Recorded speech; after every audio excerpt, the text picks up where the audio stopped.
innocent civilians from the terror of Russian drones. Mr. Speaker, my efforts continued on Thursday when I met President Trump in the White House to strengthen our relationship with America. Now, what happened in his subsequent meeting with President Zelensky is something nobody in this House wants to see. But I do want to be crystal clear. We must strengthen our relationship with America. For our security, for our technology, for our trade and investment. They are and always will be indispensable. And we will never choose between either side of the Atlantic. In fact, Mr. Speaker, if anything, the past week has shown that that idea is totally unserious. Because while some people may enjoy the simplicity of taking a side, this week has shown with total clarity that the US is vital in securing the peace we all want to see in Ukraine. So I welcome the opportunity for a new economic deal with the US, confirmed by the President last week, because it's an opportunity I'm determined to pursue. I welcome the positive discussions we had on European security, including his clear support for Article 5 of NATO. I welcome the understanding from our dialogue that our two nations will work together on security arrangements for a lasting peace in Ukraine. I also welcome the President's continued commitment to that peace, which nobody in this House should doubt for a second is sincere. Mr. Speaker, I now turn to the events of this weekend and the moving scenes that greeted President Zelensky as he arrived in London on Saturday. Mr. Speaker, I saw for myself he was taken aback when the crowd in Whitehall cheered at the top of their voices, and they were speaking for the whole of our country. A reminder that this government, this House and this nation stand in unwavering support behind him and the people of Ukraine. Mr. Speaker, we resolved together to move forward the strong cause of just and lasting peace in Ukraine. And then on Sunday, I hosted European leaders from across our continent, equally committed to this cause, including President Macron, Prime Minister Maloney, the leaders of NATO, the European Commission and Council, and the Prime Minister of Canada, a vital ally of this country, the Commonwealth and Ukraine, responsible for training over 40,000 Ukrainian troops. I also had the privilege beforehand of speaking online to the leaders of Estonia, Lithuania and Latvia, each of whom, as close as they are to the front line with Russia, stressed the urgency of the moment. And, Mr. Speaker, it was a productive summit. Together we agreed a clear strategy that the United Kingdom, France and our allies will work closely with Ukraine on a plan to stop the fighting, which we will then discuss directly with the United States. It's a plan that has 4 clear principles, which I'll now share in full with the House. First, that we must keep the military aid to Ukraine flowing, keep increasing the economic pressure on Russia, and to that end, alongside our partnership on air defence, we're doubling down on military aid. Already this year, we've taken our support to record levels. But on Saturday, we also agreed a new £2.2 billion loan for Ukraine, backed not by the British taxpayer, but by the profits from frozen Russian assets.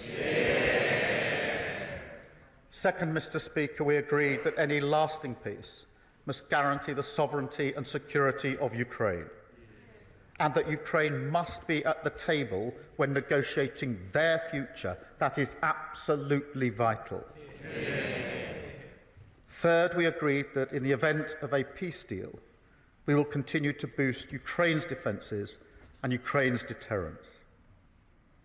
And finally, fourth, we agreed to develop a coalition of the willing ready to defend a deal in Ukraine and guarantee the peace. Mr. Speaker, after all, the Ukrainian position is completely understandable. For them, the war did not begin 3 years ago. That was merely the latest and most brutal escalation. They have signed agreements with Putin before. They've experienced the nature of his diplomacy and the calibre of his word.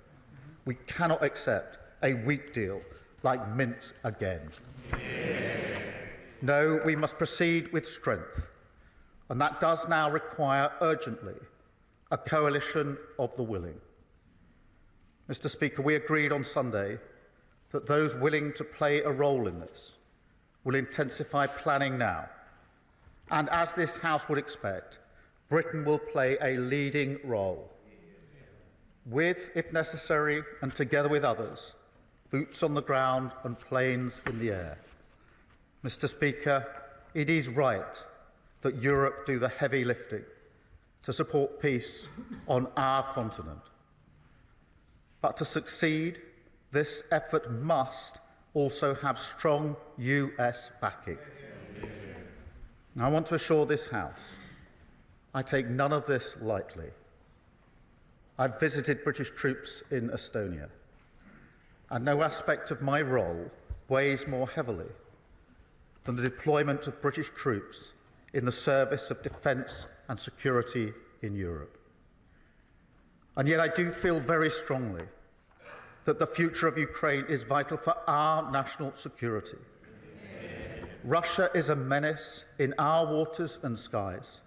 They've launched cyber attacks on our NHS, assassination attempts in our streets.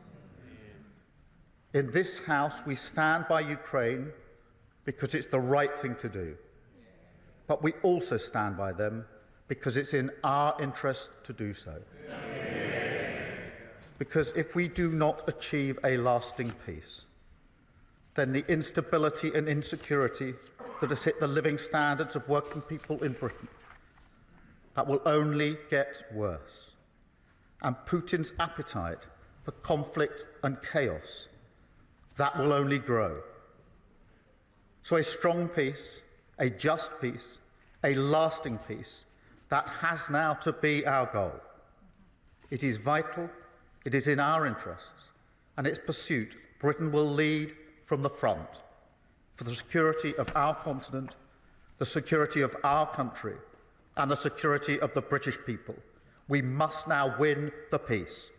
And I commend this statement to the House. I come to the Leader of the Opposition, Kemi Bedrock. Mr. Speaker, I thank the Prime Minister for advance sight of his statement and also for our conversation earlier today. The United Kingdom is a free, democratic and sovereign country. We recognise that Ukraine is fighting for her survival and fighting to have the same freedom, democracy and sovereignty which all of us here enjoy. That is why both the opposition and the government are fully committed to supporting Ukraine and President Zelensky. I was also glad to see His Majesty the King welcome President Zelensky at Sandringham. As I said at the weekend, President Zelensky is a hero. He is a symbol of the bravery of the Ukrainian people. There are, of course, many areas where the Prime Minister and I disagree, but now is the time for us to discuss where we do agree. I welcome all of his actions this weekend to convene European leaders, as well as the focus on economic security using UK export finance to support British jobs. As the Prime Minister knows, we welcomed the uplift in defence spending to 2.5% of GDP by 2027. We also support the use of foreign aid to achieve this. We welcome a commitment to reach 3% in the years ahead, and we will support him in taking difficult spending decisions, including on welfare. And we will return to the details of how the government will fund this in the near future. But for now, it is right that the Prime Minister is working with allies in Europe and with the United States to bring peace to Ukraine and not a surrender to Russia. As part of this, the Prime Minister has suggested that British troops could be deployed in Ukraine. There are obviously a range of possible options for what such a deployment could look like, and we are keen to work with the government, but we will need details of any such plan. This will be a difficult but significant step. I know many in Parliament and across our country will be interested in what this entails, and I ask him to work with us so there can be effective scrutiny. I also welcome the coalition of the willing to support Ukraine and agree that Europe must do the heavy lifting. So can I ask the Prime Minister to update us on what European and other allies are willing to offer towards this coalition? Can I welcome the use of the proceeds from frozen Russian assets to support Ukraine, and ask the Prime Minister if he has plans to go further and use the frozen assets themselves? Can I ask him for an update on the government's sanctions on Russian-linked individuals, and for confirmation that such sanctions would not be lifted in the event of a ceasefire? Can I ask the Prime Minister to update us on the steps he and other allies are taking to ensure that Ukraine is at the negotiating table for any peace plan, and what he thinks can be done to heal the rift with Washington? As the Prime Minister referenced in his speech, the Minsk agreements of 2015 failed to stop Russian aggression and ultimately did not return Ukraine's territorial integrity. His second principle is that any lasting peace guarantees the sovereignty of Ukraine. So can I finally ask how the Prime Minister will work to ensure we avoid a repeat of the Minsk agreements, and how we can ensure that any peace fully protects Ukrainian sovereignty? At times like these, it is so important that we stand together to defend shared values and the fundamental, basic principle that aggressors should not win. The Prime Minister will have our support to do that, and to ensure that we continue to uphold those values all of us in this Parliament hold dear. Prime Minister. Can I thank her for her message in our discussion this morning? And can I thank the Leader of the Opposition for her support for the measures that we are taking. It matters across this House that we are united on this issue. It matters to the Ukrainians and to President Zelensky. And I can tell you that he was moved by the reception that he got in our country on Saturday. And I can tell you I felt very proud to be British on Saturday when our country spoke with one voice, and she reflects that with the unity across the House, and I do thank her for it. She asks about the details of any deployment. We will, of course, put details before the House when we get to that stage, if we get to that stage. And as I mentioned to her this morning in our phone call, I will make sure that she gets whatever briefings she needs to be able to look at the detail before it's put before the House, so she's fully informed. On the question of other allies, we had a long meeting yesterday with a number of allies. My strong view is that we have to move forward, we have to lead from the front, and therefore we need a coalition of the willing, because otherwise we will move at the speed of the most reluctant, and that will be too slow. A number of countries and allies indicated their support. They will set that out in due course. I won't pretend that every country is in the same place on this issue. That is why I and others took the view that we should take a leading position and move forward. But I will give further details as they become available. On the question of the frozen assets themselves, obviously the proceeds, the profits, are being used in the way that the House understands in accordance with the statement I just made. On the assets themselves, it is a very complicated issue, not straightforward, but I do think that we need to do and are doing more work to look at what are the possibilities, at least, along with other countries, but I'm not going to pretend that this is simple or straightforward. On the sanctions, we introduced the heaviest sanctions last week that we've put in place, and she is quite right. They must not be lifted just because there's a cessation in the fighting. They must be kept in place as a vital part of our armoury, something which didn't happen with Minsk, and she's quite right to say that we have to avoid the mistakes of the past, which is why a security guarantee is so important, a guarantee that we should lead, but needs US backing if it's to act as a proper guarantee.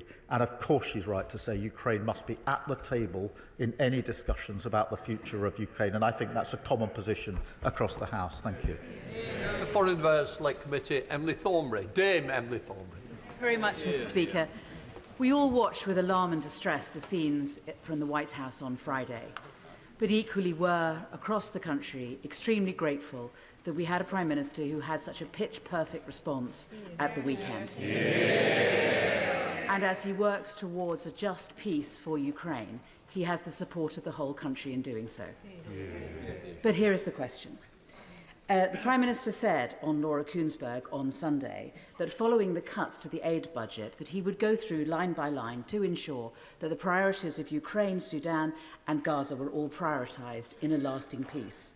The difficulty is that after refugee costs, admin costs, the department's commitments and things like the World Bank and the UN are taken into account, it's hard to believe that there will be enough left in the budget to provide meaningful humanitarian support in these priority areas.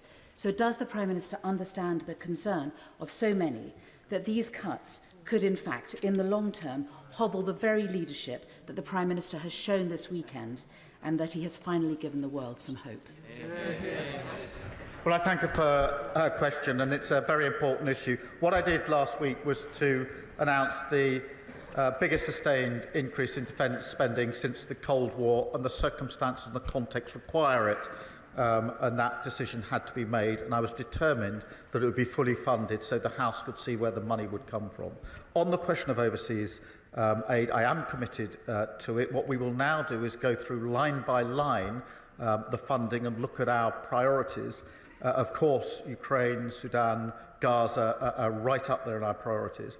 But I also want to work with others and across the House, if we can, at other ways of raising money and finance for development and aid overseas. I saw the President of the World Bank on Friday to have that very discussion and want to have that and mentioned it in my discussions with other countries this weekend, many of whom want to join in attempts to find other ways to leverage money, particularly from the private sector, where states can't do it in the way they might want to just at the moment, and that's the approach that we will take. Leader of the Liberal Democrats, Sir Ed Davey. Mr. Speaker, I'd like to thank the Prime Minister for advance sight of his statement. We were all horrified by Friday's scenes in the Oval Office. President Trump's attack on the brave and dignified President Zelensky left everyone shocked and appalled, except, it seems, the honourable member for Clacton. Nobody else watching those scenes could fail to understand that we've entered a new era, one where the United States prefers to align itself with tyrants like Putin rather than its democratic partners. On these benches, we've supported the Prime Minister's actions and leadership. Britain leading the world, as we have so many times in the past, bringing together Europe and Canada in London to work towards a just peace that guarantees Ukraine's sovereignty and security. But, Mr. Speaker, we need to reduce our dependency on the United States. Because I say with deep regret, I fear that President Trump is not a reliable ally with respect to Russia. And with that regard, did the Prime Minister discuss with our European allies our proposals for a new rearmament bank and for seizing the tens of billions of pounds worth of Russian assets to support Ukraine? And in his conversations with the Canadian Prime Minister, was he clear that we stand with our Commonwealth ally in the face of President Trump's threats?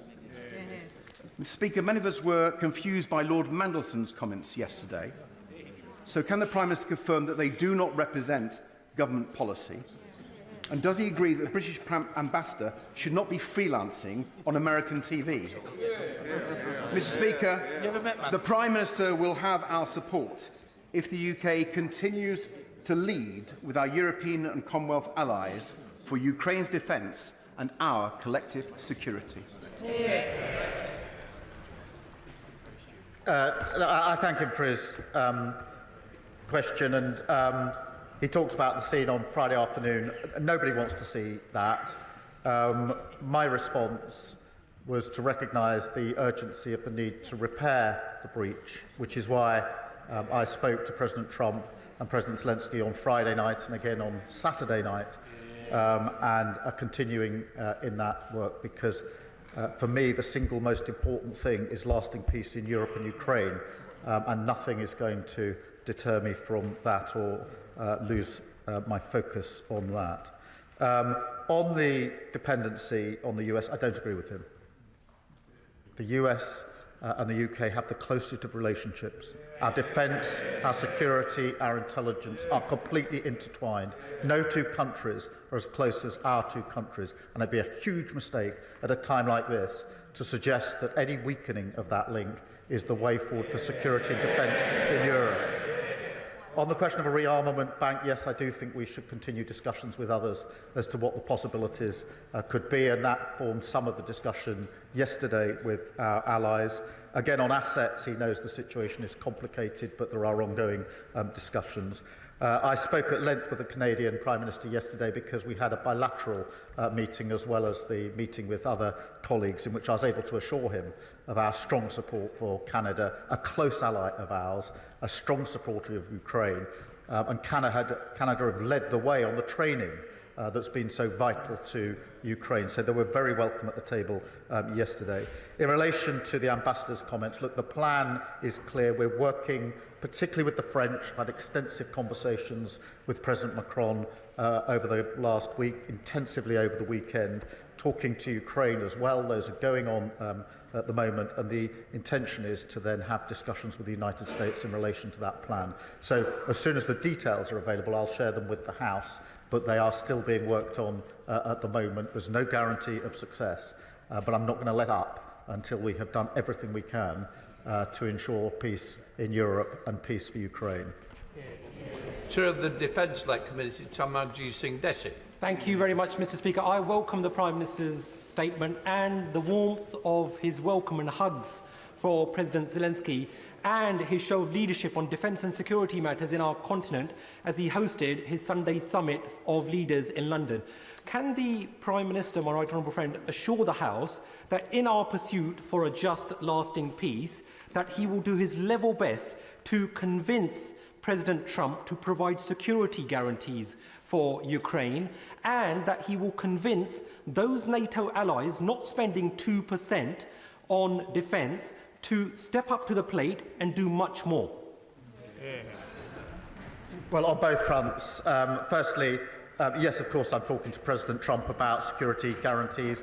That formed a large part of our discussion on Thursday and our subsequent discussions. I think it is right that Europe does the forward-leaning on this, that we have to do more on security guarantees, but it does need a US backing to those guarantees, and that is the very discussion that I'm having. On the question of spending, I think that across Europe, in this era, we now have to step up on capability, coordination and on spending, and that did form part of our discussions yesterday.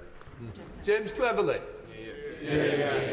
Thank you, Mr. Speaker. I find myself in the strange and rather uncomfortable position of very much agreeing with the Prime Minister on everything he has said today. And whilst I often take great delight in criticism of the government, I think this weekend he has not really put a foot wrong. But he does need to go further. The small increase in defence spending that he announced was welcome, but fundamentally we do need a gear shift on this. I would echo the points made by my right honourable friend, the Leader of the Opposition, that when, and it will be when not if, he has to make some really difficult decisions about balancing defence spending against domestic expenditure, that we will not try and play politics, that we will support him, because we need to send a message now to our friends in Ukraine and to potential aggressors around the world that we take our defence, the defence of our values and the defence of our friends seriously. Well, I thank him for the unity across the House, and he's absolutely right. It sends a message to those who want to challenge our values when they see this House united on either Ukraine or on defence spending. And we have to face this era with confidence and with unity across this House wherever we can. I'd invite him. It's been good to have him agreeing with me. We should do this more often. Alex Sobel. Thank you, Mr. Speaker. I'd first of all like to thank the Prime Minister for the leadership he's shown pulling together all our allies yesterday in London and acknowledging the bravery and sacrifice of the people of Ukraine. I was in Ukraine last week. I met with the Mayor of Kharkiv, a frontline city of 2 million people undergoing daily attacks and blackouts from Russian forces.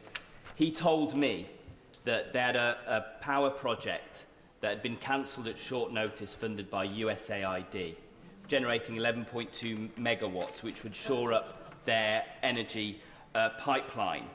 Now, where others have stepped back, will we step forward and support projects like that, either from Russian assets or our own aid budget?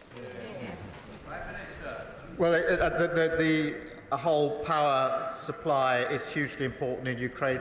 Let's face it, power and energy has been weaponised by Putin. That is why he's attacking the power supplies to communities across Ukraine. And of course, we will work with them to ensure they have the security and the power supplies that they need as we go forward. Fellow of the House, Edward Lee. Our enemies should know that our Prime Minister has 100% support from us. I noticed in Moscow they're referring to the small size of the British Army. Perhaps the Prime Minister could remind them of what the Kaiser said in 1914 about the contemptible little British Army. And will he tell the President Putin and other tyrants that our army, the most professional in the world, is quite capable of giving as good as it gets? But to continue the historical illusion, as in 1939, if we do stand up to the mark with the French, it's best to have a security guarantee from the Americans. Well, I thank him for his unity, because that is really important. And I think I speak for the whole House in saying we're very proud of our armed forces in everything that they do. They're at the leading edge. They're playing a key part in Ukraine, and they will continue to play a key part in the security and defence of Europe. Dr. Rosanna Allen-Carr. Oh, thank you very much, Mr. Speaker. Can I congratulate the Prime Minister on bringing European leaders together at the weekend and for setting the record straight with JD Vance on the issue of free speech. President Zelensky is resilient and brave, just like the nation that he represents. And in the second week of the war, when I went to Ukraine with my medical team, we could see firsthand that there was absolutely nothing that the Russians will not do. So can the Prime Minister promise that our support will not waver, and he will continue working closely with our European allies to make sure that we bring about peace in Ukraine? I can give her that assurance. We will not waver. We will work with our allies. Madeira Wilson. Thank you very much, Mr. Speaker. I welcome the Prime Minister's statement and his unequivocal support of the United Kingdom for President Zelensky and Ukraine. But in view of his cuts to the aid budget, but also with the eyes of the world focused on Zelensky, Ukraine and Russia, could he please reassure the House that he will not forget about the Middle East, and in particular the decision by Netanyahu's government to block aid to Israel, and what representations is he making on behalf of the government to reverse that? It's a breach of international law. Well, let me be really clear. The decision to block aid into Gaza is completely wrong and should not be supported in this House. On the contrary, what we need is more aid going into Gaza, desperately needed aid at speed and at volume, and we're making those representations. Cat Smith. Speaker, can I congratulate the Prime Minister on his strong leadership in his response to the fast-moving events of the weekend, and ask whether or not he will recommit to increasing international aid spending to 0.7% when the fiscal circumstances allow. Yes, I do want to restore aid and development funding as soon as fiscal events allow. It's a principle I believe in. I'm proud of what we've done. In the meantime, I want to explore with others what other levers we can have to increase aid and development without necessarily increasing the spend within the government budget. Stephen Flynn. Speaker, there are many issues on which the Prime Minister and I will passionately disagree, but when it comes to the security of Ukraine and support for President Zelensky, we are of course united. And I too would wish to commend the Prime Minister on his announcement yesterday, and indeed his leadership in the summit with our European allies and indeed our Canadian allies too. Unfortunately, this afternoon it's been reported that President Trump is set to meet with American aides to discuss withdrawing military aid to Ukraine. Are these reports something that the Prime Minister recognises, and if so, what impact will that have upon the timetable he and President Macron are currently working to? I haven't seen reports of the US withdrawing support for Ukraine, and as I understand, that is not their position. I thank him for his support on this issue, although I was somewhat concerned that the SNP is continuing its suggestion that now is the time to abandon the nuclear deterrent. If ever there was a time to reaffirm support for the nuclear deterrent, it is now. We mustn't reduce our security and defence. I think it is a completely wrong-headed decision. They should reconsider. Derek Chwing. Thank you, Mr. Speaker. Again, the actions of the Prime Minister this week demonstrated why UK leadership in defence and security on Ukraine is crucial. I also agree with the Prime Minister that it's important to strengthen our relationship with the US. But can I ask him, in the coming months, will he consider whether we should be bringing forward a proposal to hit 3% spend before the next election? We need to do what it takes. I set out our position last week, which is 2.5 by 2027 and 3% in the next Parliament as fiscal as fiscal circumstances allow. Andrew Mitchell. Mr. Speaker, the Prime Minister should surely be commended both for the meetings he held in the White House last week and for the effective leadership which he has shown over the weekend.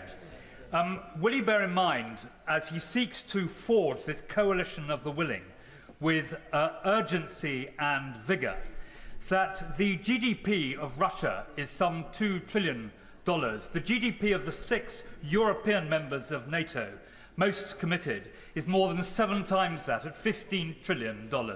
And that should surely add to the effectiveness of the deterrent and the work that he's now doing with European allies. I thank him for raising this point. And we mustn't lose sight of the fact that the Russian economy is being damaged by the measures that we are collectively taking, particularly on sanctions. And we should have self-confidence in the ability of Europe to pull together, whether that's on military issues, whether it's on finance issues, for the collective security and defence of Europe. And that is why I think it's time, we've said it many times, that Europe needs to step up. Now is the time to step up. Now is the time to lead. And that's why I was pleased that we moved things on a little bit in the last few days in that regard. Emma Lulber. Thank you very much, Mr. Speaker. And I thank the Prime Minister for his statement today and his continued strong leadership. In contributing troops, drones and other munitions, Russia's allies remain active participants in Russia's illegal war in Ukraine. Can the Prime Minister please assure the House that alongside our allies, Russia's strategic partners are being closely monitored during ongoing peace efforts? She's absolutely right, and we continue to do that. We need to bear down on Russia and all of those that support Russia in this illegal war. Helen Maguire. Thank you, Mr. Speaker. We welcome the increase in defence spending, but when I served there was over 100,000 troops and today there's just over 74,000. It's essential that we reverse the Conservatives' irresponsible 10,000 troop cuts. Will the Prime Minister commit to reversing this devastating cut so that the UK can credibly support collective European security in the absence of US support? First, we're going through a strategic review of our capability gauging against our challenge, and obviously I'll put the results of that before the House in due course. I would just caution against perhaps the suggestion, if I got it right in the second hand of her question, that somehow we should take this as a moment to go it alone without the US. I fundamentally disagree with that. I think it would be the wrong. We've never chosen that course in our history. We shouldn't choose it now. George Fenton-Glenn. Thank you, Mr. Speaker. I thank the Prime Minister for his statement today and his diplomatic efforts to restore our international reputation since taking office. But can my honourable friend confirm the basic principle that no decision can be made about the future of Ukraine without their elected leadership in negotiations, and that any ceasefire must be adhered to by Russian aggressors and not just the Ukrainians? I agree on both propositions. Ukraine needs to be at the table. There have to be security guarantees, because we know from history that Putin does not honour agreements that don't have security guarantees. That's precisely why we need one. Tom Tugendhat. Thank you, Mr. Speaker. May I join those echoing the call to thank the Prime Minister for his leadership over these recent days. He has definitely spoken for Britain when he's spoken on the world stage. May I ask him to join me in thanking those parliamentary staffers who, while he was doing that, were driving aid to Ukraine? And may I ask him, he's brought together, quite rightly, a coalition of European and NATO partners. Is he working on those further afield? As he knows very well, Australia has already donated Bushmasters, and many are concerned about Iran's support for the Russians through their Shahed drone programme. Is he reaching out to the Middle Eastern allies as well? Can I first thank the parliamentary staffers who've done such significant and important work. On his important question about reaching out beyond Europe, I agree with him. We are doing that. This needs to be as broad a coalition as we can put together with different capabilities, each country making whichever contribution is the most significant from their point of view. And I thank him for his support and over the weekend. Very good. The Prime Minister deserves plaudits for the skillful way in which he has handled his visit to Washington last week, as he does for the resolve that he's shown to stand against Russia's illegal invasion of the sovereign state of Ukraine. Surely, though, this was a moment to accept that the post-war international settlement has now been fractured, and that the necessary rise in defence spending should be achieved by changing the fiscal rules, not by cuts to international aid, which will only see more people slain by famine, drought, disaster and war.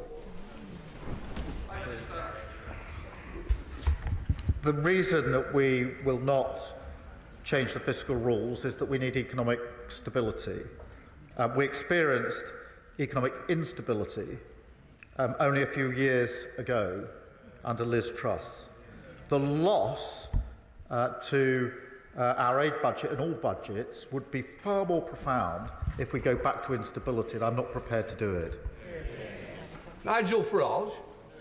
Thank you. It may be a great irony that a Remainer Prime Minister used Brexit freedoms as effectively as he did yesterday. Indeed, as Number 10 briefed, we are now in a unique position compared to the rest of Europe, and yesterday was a triumph. I also applaud him making such positive words about President Trump and our relationship with America, even if nobody behind him agrees. But here's the key. President Zelensky has now accepted that he's going to sign the minerals agreement with America. And America's going to put in $100 billion or whatever it is, and thousands of Americans will be in Ukraine. Is that of itself enough of a security guarantee? No. Or does it mean that we need to send British troops? And if we do, given the size of our army, how many? The mineral deal is not enough on its own. But can I just remind him, Russia is the aggressor. Zelensky is a war leader whose country has been invaded. And we should all be supporting him and not fawning over Putin. Joanna Baxter. Thank you, Mr. Speaker. I welcome the Prime Minister's statement and can I congratulate him on the excellent leadership he's shown on the international stage. Does my right honourable friend agree with me that for any lasting peace to be achieved in Ukraine, Russia must return the 19,546 children that they have stolen from Ukraine? Well, I thank her for raising this issue because this is absolutely crucial. It's a moral outrage that these children have been taken, and of course we must ensure their safe return, and that has to be part of any discussion, which is quite right to raise it. We should do so more often. Sir Roger Gale. Mr. Speaker, the Leader of the Opposition has quite rightly and properly shown her support for the Prime Minister's position, and I hope that he'll take comfort from the fact that he has the support of at least these backbenches as well. Mr. Speaker, those of us who have had, in my case, through the Council of Europe, dealings with the Russians, know only too well that this administration, Putin's administration, cannot be trusted. And that security guarantees, therefore, are absolutely vital if we are to succeed in a peace agreement and not a surrender. A surrender would lead to the inevitable further extent of activities in Georgia and Moldova, and then possibly in the Baltic states as well. Is that not right?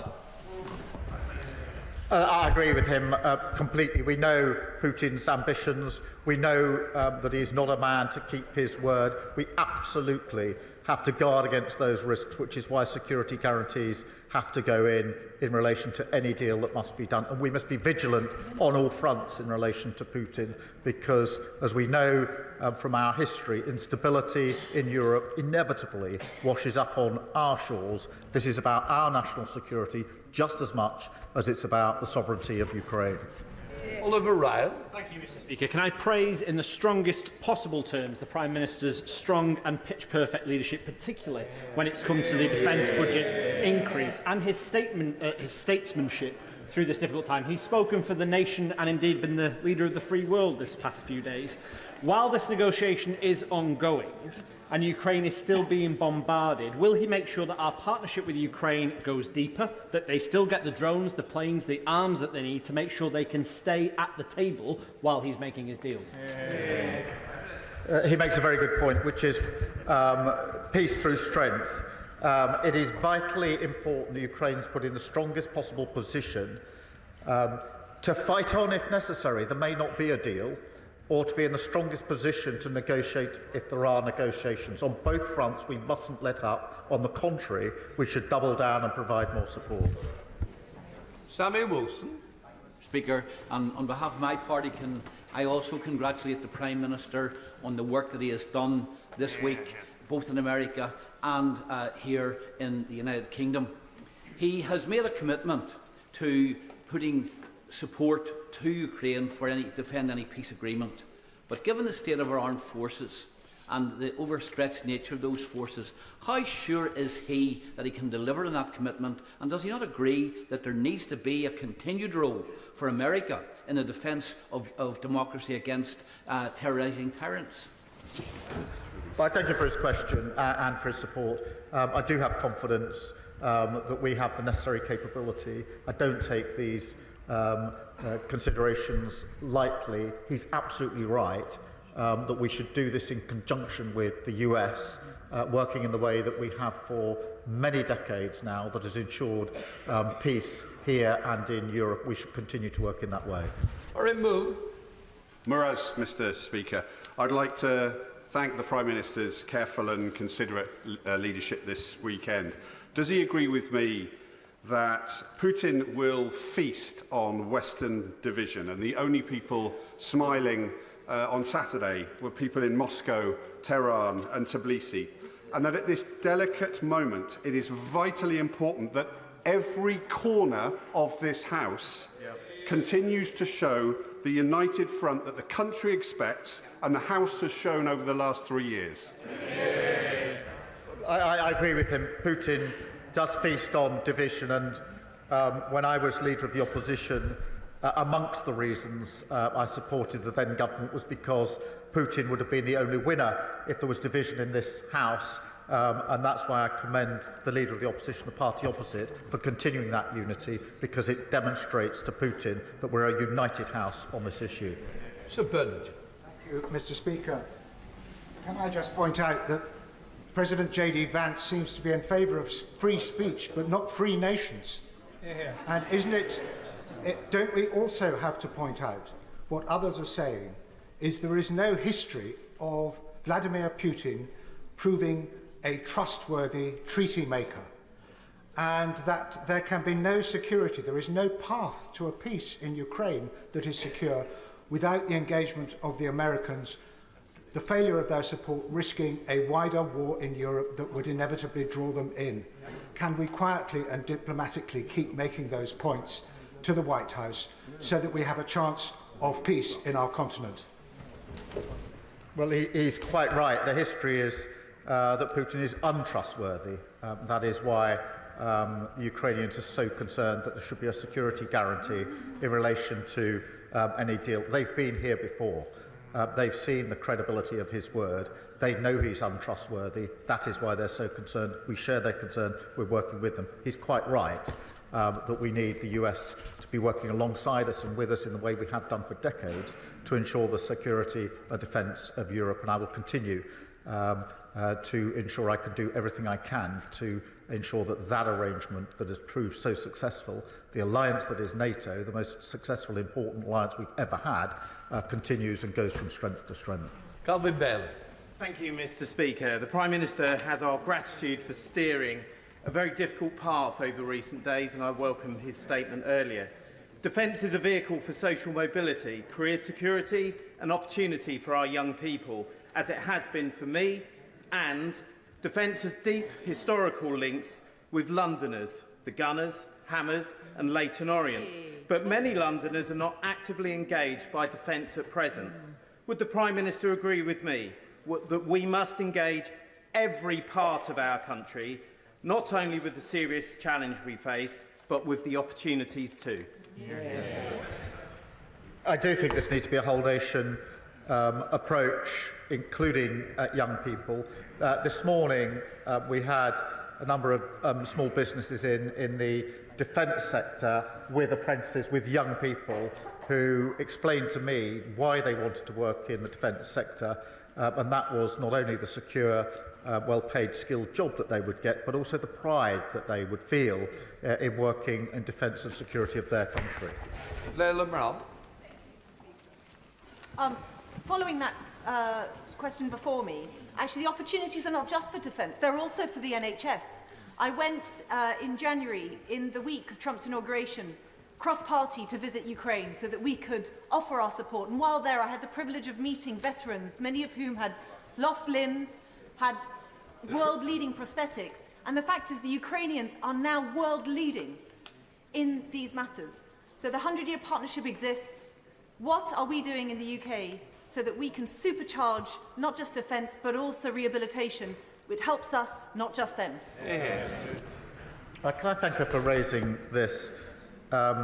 When I went to Kyiv just the other week, there were many moving aspects, but one was the NHS, or some of our NHS workers, in a burns unit hospital in Kyiv, where I met some that had returned from the front line with the most appalling burns. Very difficult to see and watch and look at, and including civilians who got caught up in blasts. And I, for one, was very proud that we had NHS workers there with the workers, the health workers in Ukraine, working together to do the very best they could for those in that burns unit. And that's a small example of what she speaks of. Richard Bergen. Thank you, Mr. Speaker, and I very much welcome the growing push from numerous countries for a peace deal between Russia and Ukraine, and that must be a just peace. Too many lives have already been lost following Putin's illegal and brutal invasion.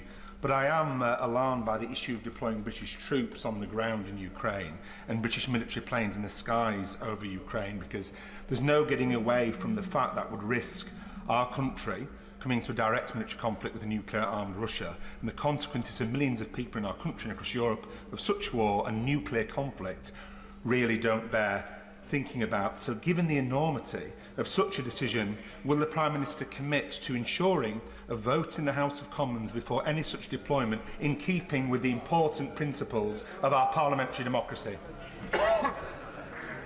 The risk to our country is if we do not fight for the peace. My position on sustained deployment of our troops is that this House would, of course, want to discuss that and vote on that, but we're nowhere near that stage at the moment. Sir Julian Lewis.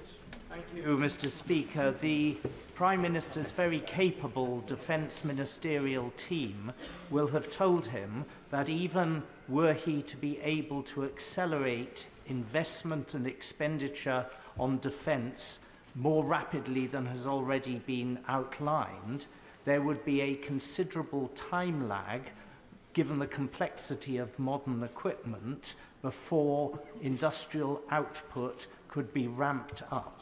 So when he talks about, as he did, intensifying planning, will he include the creation of a defence industrial expansion unit in the machinery that is setting up now, so that as resources become available, the output of military equipment can be at the fastest possible rate?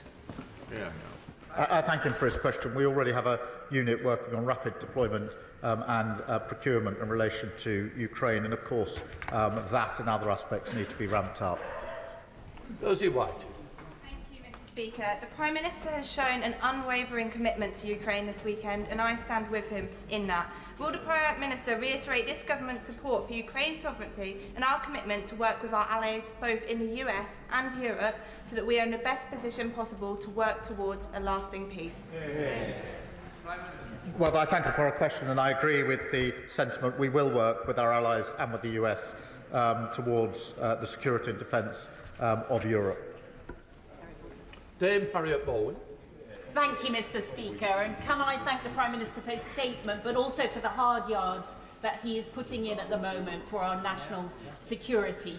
May I suggest another angle that the House would appreciate an update on, and that is last year the Treasury Committee did an inquiry into Russian sanctions. We received evidence that Russian hydrocarbons are still ending up in the UK. So could he explore the idea of improving our national security by making sure that the oil and gas that we consume in this country comes predominantly from this country? She's right, and our energy independence is hugely important, and I think the last 3 years have shown that we're far too exposed. And on the question of the sanctions and hydrocarbons, obviously we'll look closely at it. Louise Jones. The beautiful weather at the weekend brought with it the promise of spring and hope, and I hope the PM got at least 2 minutes outside to enjoy it. But I'm afraid the same weather in Ukraine would be greeted with dread by the soldiers on the front line, who know that the improving weather will bring an intensification of war. Will the Prime Minister commit to ensure that the SDR takes into account his commitments, so that we can ensure that there is an excellent security guarantee that ensures that Ukraine can once again greet the spring with hope? Well, she's right about the impact of the weather on the conflict in Ukraine. I have to say I'm always struck by the resilience of the Ukrainians, both on the front line but within their civilian population. After 3 years of long conflict, their resilience is humbling. Adrian Ramsey. Thank you, Madam Deputy Speaker. On behalf of the Green Party, can I welcome the Prime Minister's strong support for Ukraine, his work for peace, and his commitment that there should be no decisions about Ukraine without Ukraine. But given the scenes that we saw in the Oval Office on Friday, which people across the country will be aghast at, given the bullying tactics of President Trump and the fact that Trump clearly views this as a business opportunity, how will the Prime Minister ensure that the interests of Ukraine remain front and centre of the peace deals? By picking up the phone to President Trump and President Zelensky and making sure that we can focus on what matters most, which is lasting peace in Ukraine. Nashaba Khan. Thank you, Madam Deputy Speaker. The Prime Minister rightly reaffirms our commitment to our national security. And while it is regrettable that the foreign aid and the soft power that goes with it will for a time being see a reduction, does the Prime Minister agree that without the necessary hard power to back what we say on the world stage, the impact of our international aid would be diminished in any case? And can he outline how increased investment in defence strengthens both our armed forces and our ability to support Ukraine effectively? Well, I agree with her on the points she makes, in particular our ability to support Ukraine in a number of different ways, but it is important that we take these steps. Jeremy Hunt. Thank you, Madam Speaker. I also strongly support the considered approach the Prime Minister is taking to dealing with a powerful US President with whom we might not always agree, but with whom we can and must work very closely. Does he agree that one of the best ways we could persuade the US that any security backstop is temporary is not just for us to ramp up defence spending, but for European NATO countries to agree to a new 3% target within a specified time period, a new target that would show him that it wouldn't be ever? And has he had any discussions with Secretary-General Rutte along those lines? Well, can I thank him for his support? I really do appreciate it. On the question of European defence spend, yes, we do need to ramp up, and that is the discussion that's going on at the moment. And I am in near constant discussion with Mark Rutte at NATO on this issue and many others, as he will appreciate over the last few days. Jonathan Brash. Madam Deputy Speaker, can I thank the Prime Minister for his leadership over the last week? Our Europe is more united thanks to his actions. Our ties with the United States deepened as a result of his actions, and critically, Ukraine is better supported as a result of his actions. Our nation walks taller this week thanks to what the Prime Minister has done in the last week. Does he agree with me that as part of our ramping up of defence spending, we have to look at defence procurement so that if our brave men and women do find themselves on the ground in Ukraine, they have the equipment and the support they need to do their job? We do have to ramp up and improve our procurement because we have to ensure that as we increase defence spending, we get absolute value for money and we get the best capability for the money that we are spending, and that means being much, much clearer and tighter on our procurement. Alistair Carmichael. Madam Deputy Speaker, 3 years ago, the sale of Chelsea Football Club realised £2.5 billion, which was to be used for the benefit of Ukraine. But today, that money remains frozen, and as Lyra Nightingale of Redress was saying this morning, there is a total lack of transparency about who has it and when it is going to be released. So can the Prime Minister tell the House when that money will be released for the purpose that it was intended, the people of Ukraine? Well, the whole issue of assets and frozen assets is something that is on the one hand complicated, but I agree with the sentiment across the House that it's time to look at what options might be available. I don't think we should do that on our own. I think that needs to be done in conjunction with other countries, but it is fiendishly complicated, which is why it hasn't been done so far. Gordon McKee. Thank you. Not for a long time has the British Prime Minister been so important on the world stage, and the Prime Minister rightly deserves the support of the whole House for that. Now, to protect our security, we've got to make use of our incredible technology, but often government procurement doesn't work for rapidly growing start-ups. So can the Prime Minister tell me, will the Defence Industrial Review look at how we improve procurement so that we can make our technological advantage count?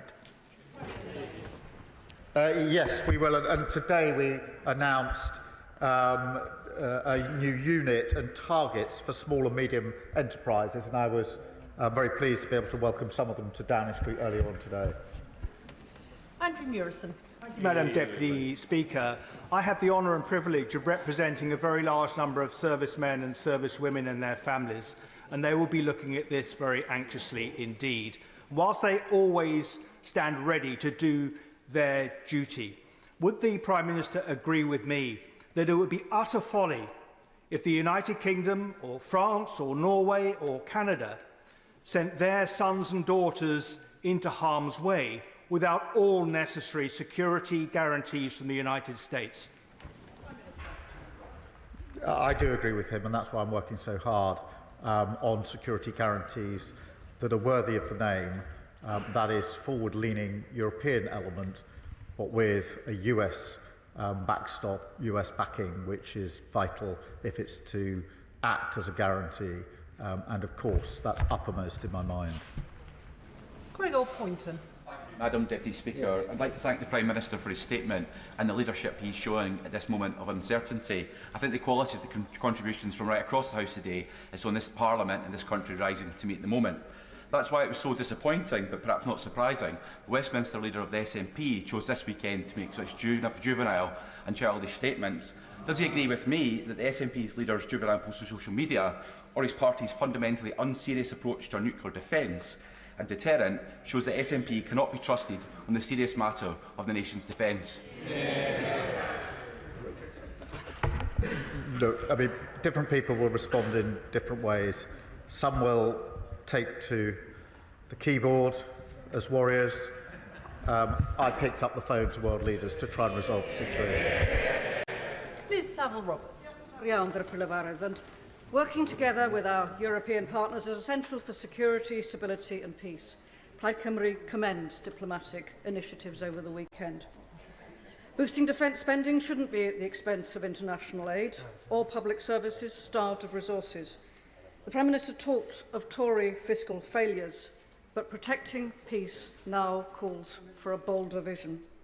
Under what circumstances would he commit to look again at the fiscal rules to ensure that the UK can responsibly invest in defence, humanitarian commitments and public services? I thank her for her question. I do understand her concern. As I explained to the House last week, this was not a decision I wanted to take, but the defence and security of Europe required us to take the decision on defence. On the fiscal rules, I do think economic stability is vitally important. If we lose that, we will lose far more out of all our budgets. But I would and will work across the House on whatever ways we can to increase development aid, notwithstanding the budgetary constraints, and that's why I spoke to the President of the World Bank on Friday to have that very discussion. I think there's discussions to be had with other countries, with other institutions, and actually innovation and discussion across the House, I think, would be a valuable part of that exercise, because the principle behind her question is the right one, which is that we must support international development and aid. Tulip Siddiq.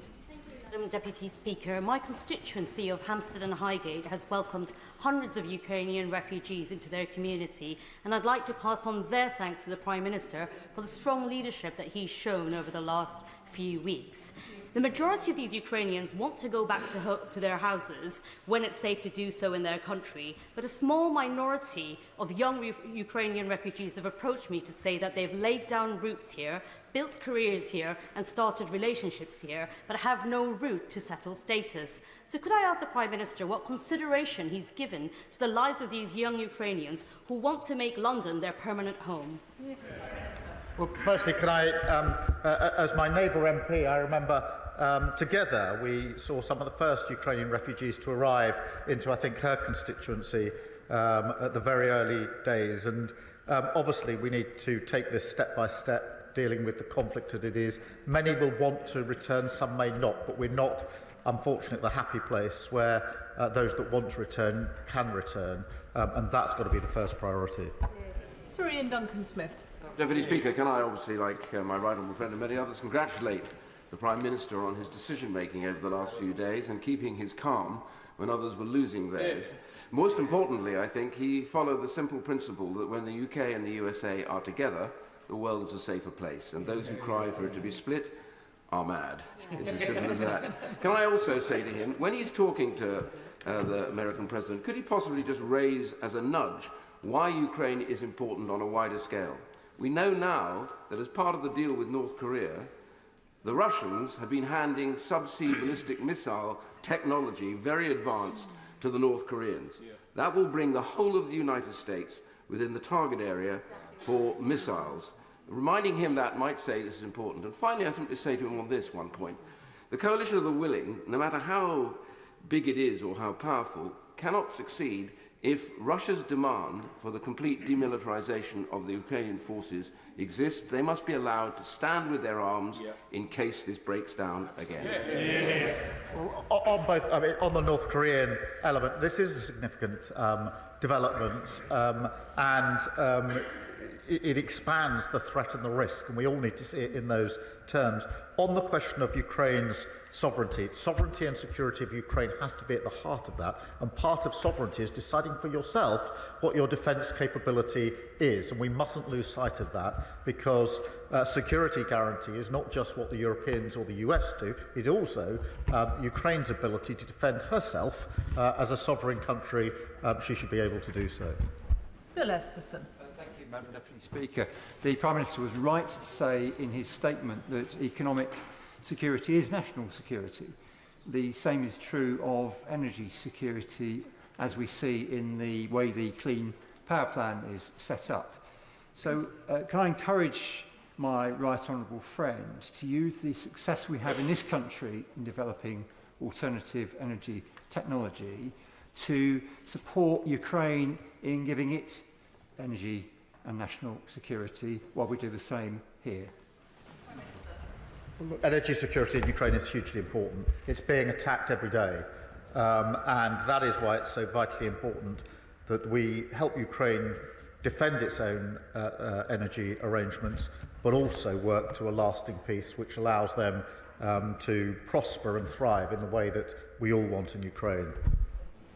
Vicky Slade. Deputy Speaker, I welcome the Government's commitment to increasing defence spending, but I am troubled by it being done entirely on the back of the Overseas Development Aid budget, and I hope he'll keep an open mind into alternatives. And it was reassuring to see the uplift in the air missiles explicitly being linked to British jobs in Northern Ireland. So what assurance can he give that defence spending on new equipment, be it weapons, kit and tech like drones and IT, will be focused on UK manufacturing and innovation, so boosting British growth? Well, I thank her for her question, and I'm really pleased that the announcement we made over the weekend was for jobs in Belfast. Hugely important, and that's the model we should follow, that as we ramp up defence spending and capability, we should be looking predominantly at that supporting UK jobs, UK economy, and the secure, skilled jobs that go with it should be in our economy, because economic security is important in the UK, just as defence and security is important. Stella Creasy.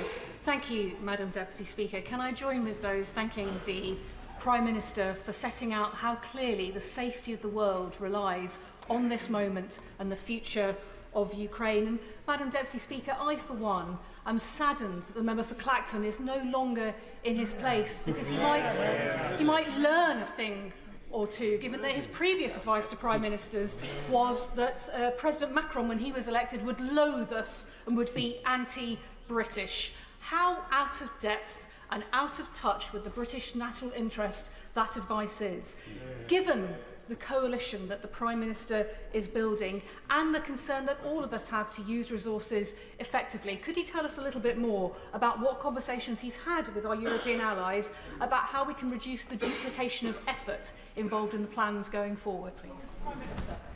Well, I thank her for her question. I do think it's important we work with our European allies, whether that's ramping up spending or capability, but the point she makes about coordination is also important. We have to learn the lessons of the last 3 years. Many European allies and others have provided capability to Ukraine, but it hasn't been coordinated enough. And our collective security and defence, to my mind, requires that we coordinate our efforts much more closely as well. Sir John Whittingdale. Thank you, Madam Deputy Speaker. Does the Prime Minister share my concern and sadness that any settlement appears to involve acceptance of the Russian occupation of parts of the sovereign territory of Ukraine? And will he recognise that the Baltic nations will now feel even more exposed? And while I welcome his telephone conversations with the leaders at the weekend, can he give an assurance that they will be at the table for any future discussions of European security?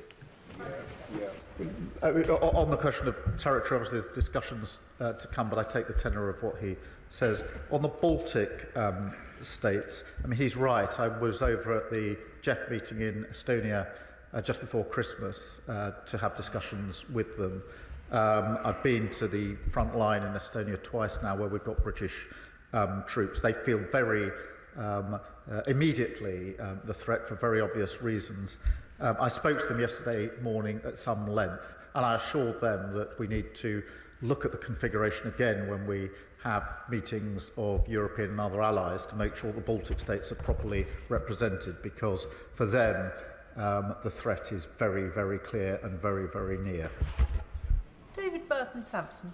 Thank you, Madam Deputy Speaker, and I thank the Prime Minister for his statement and his outstanding global leadership that he's showing on this issue. I too have returned from Ukraine last week after 5 days, and the one consistent message the Ukrainian people I met gave me, from residents to soldiers to businesses to politicians, was their immense gratitude for the leadership and support that the UK have shown since day one of this illegal war. Does the Prime Minister agree with me that now is the time that we remain resolute as a House for the sake of the Ukrainian people, and that our 100-year partnership between our two countries is now more important than ever. The 100-year partnership signals the depth of our relationship. I too have heard those thanks for leadership, and I think it's right that I pay tribute to the party opposite for the leadership that they showed from the very beginning of this conflict, which I was able to follow as leader of the opposition. George Freeman. Madam Deputy Speaker, could I add my voice to those congratulating the Prime Minister on the way he's conducted the last week and the policy, which I think enjoys, if not unanimous, largely unanimous support in this House. I gently point out to the member for Clacton, our enemies watch this chamber, and speaking with one voice is very important, and I congratulate also the Leader of the Opposition. Does he agree with me that as well as willing the means, the ends, we need to will the means? And could I ask gently at what point he thinks, the Prime Minister thinks he'll be bringing forward a business plan, a proposal for how we fund what is likely to be 50, 60, possibly more, 70 billion over the next 5 to 10 years, so that our threat, our military threat, is credible, serious, and something we can actually afford? As soon as we've got any details around plans, I will bring them to the House with the details so they can be fully discussed, because this needs to be not just a short-term response, but a much longer-term assessment of how we ensure that Europe is kept safe and secure. Jacob Collier. Deputy Speaker, can I thank the Prime Minister for his continued leadership on the world stage? And these past few days, I've felt particularly proud to be British, so can I thank him for that? The government is rightly already using frozen Russian assets to fund Ukraine's defence and reconstruction. But can I ask the Prime Minister what further actions are being considered to ensure that Russia pays the full financial cost of its illegal invasion? Well, Russia's already paying the cost through the interest. We need to look at whether we can go further on that, but it is complicated and we have to act with others, and I'll see what progress we can make and let the House know if there is progress. Lee Dillon. Thank you, Madam Deputy Speaker. I too had the honour of being in Ukraine for the 3rd anniversary, and as other honourable members have said, whether it was communities, military personnel or Ukrainian politicians, the gratitude expressed to our nation to stand strong with the Ukrainians was clear to see.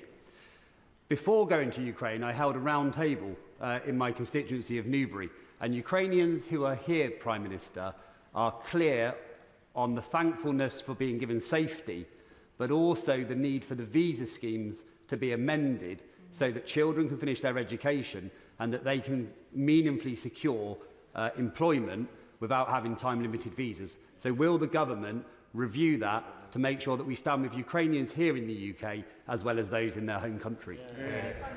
Well, we'll take the points you make into consideration. Obviously, the immediate situation confronting us is the question of how we settle the peace, but he's right to raise these other concerns. James Frith. Thank you, Madam Deputy Speaker. Can I add my voice to those around the country that have said how proud they are of our British Prime Minister and indeed how proud they are to be British. He has led from the front, and I hope very much in the years, months and the weeks to come, I should say, that he will hold that in mind and strengthen his resolve as we move forward.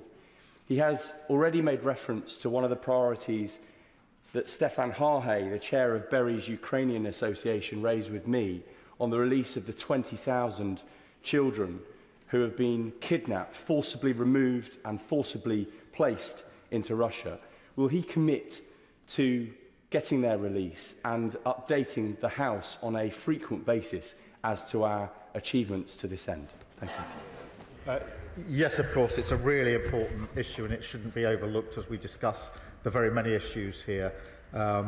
This is a moral outrage, and I think I speak for the whole House in saying that. Graham Stewart. Deputy Speaker, may I too congratulate the Prime Minister on his composure and leadership. But as his honourable friend, the member for Widnes and Halewood, said, we've got to ensure that we have the resources in place to tackle this. The whole of Western Europe is in the same position of being in a difficult financial position and a demographic position.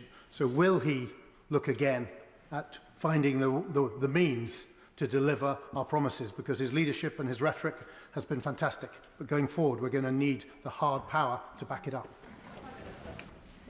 He's right, and that's why the conversation over the weekend has been about the specific issue of a security guarantee in Ukraine, but also, and importantly, the wider issue as to how Europe steps up more generally in its own defence, in spending in capability and coordination. And that's an important part of the discussion. We shouldn't just focus on the question of the security guarantees. They're part of the argument, but they're not the whole argument. Alan Strickland. Thank you, Madam Deputy Speaker. And can I thank the Prime Minister in these incredibly difficult times for the strong leadership he is showing? Would he agree with me that one of the many things that's become clear in recent months is that the security of Britain rests on a secure Europe? A secure Europe relies on peace in Ukraine, and peace in Ukraine requires a unified stance against Russian aggression. So would the Prime Minister agree that as free peoples in the UK, Europe, America and our allies, we must stand firm, we must stand together, we must show that democracy will be defended and tyranny will not be tolerated? Prime Minister. Well, I agree with all of that, and I think the House agrees with it too. Jim Allister. Madam Deputy Speaker, can I note with great appreciation the order for Thalas in Belfast? Yes. With Europe collectively being a long way short of self-sufficiency in defence, and with Putin more than likely to seek to exploit that deficiency, do the security guarantees that are required from the US effectively equate to those that would arise under Article 5 of NATO? Is that the order of what we're talking about? Prime Minister. Look, NATO membership is a form of guarantee. Article 5 is a form of guarantee. I think there are different ways in which the guarantee can be put in place. But what is important is that they are effective and that those in Europe that are leading on this do it in conjunction with the US, so that Putin knows the severe risk that he takes if he breaches any deal that may be arrived at. Nadia.